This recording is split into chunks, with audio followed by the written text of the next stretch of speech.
Ay, ito. Itong bahay. Yan ba? Yan ang bahay. Sigurado ka? Oh, ay, ano? Magandang araw po! Tao po!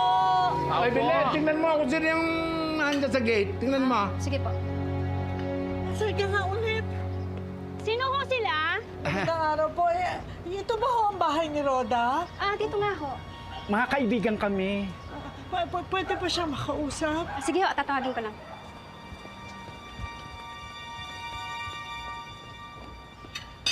Kaibigan niyo daw po? Ha? Sino kaibigan? Sino ba yung mga istorbong yan? Sus ko po, ang aga-aga. Storbo. Sino yan? Sino ba yung mga yan? Roda! O ano? Kayo pala. O ano? Roda. Nakapreso na si Tindeng, ano? Roda, O, kaya nga kami dito makikiusap sana kami. Parang awa mo Na na. ano?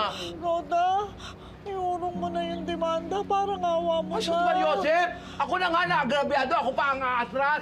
Ako na nga ang bierto sa doon. Pinukpok ang pa ako pa ang paatras. Hindi, hayaan mo siya mabulok doon sa kulungan. Roda, matanda na si Tindeng. Parang awa mo na. Sige na, wag mo na siyang ipakulong. Hayaan mo na siyang mamatay doon sa bilangguan. Hayaan mo siya. Sige na, Roda. Nakikiusap ako, ha. Kung ano man yung permission na gawa namin, babayaran namin. Hindi! Hayaan mo siya dumabulok! Salbahing babae yon! Parang awa mo na, Roda. Sige na eh. Pag hindi kayo umalis, kakasuhan ko kayo ng trespassing. Tatawagan ko si Colonel Suarez. Lumayas na kayo dyan! Nakikiusap na kami. Parang Hindi! awa mo Ayoko na! Roda. Hayaan mo na siya! Ako na nga anigrabyado. Ako Roda! makakasal. Lumayas Roda, kayo! nakikiusap ako. Hindi!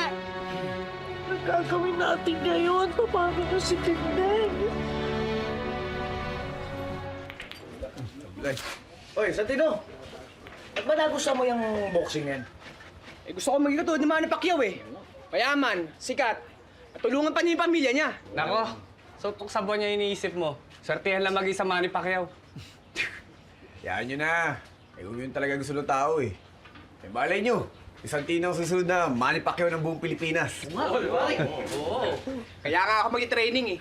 Oh, ayan si Bulldog oh. Libre lang yan oh, kahit bugbugin mo pa yan, pwede yan. Sige, Santino, subukan kita, malakas ka!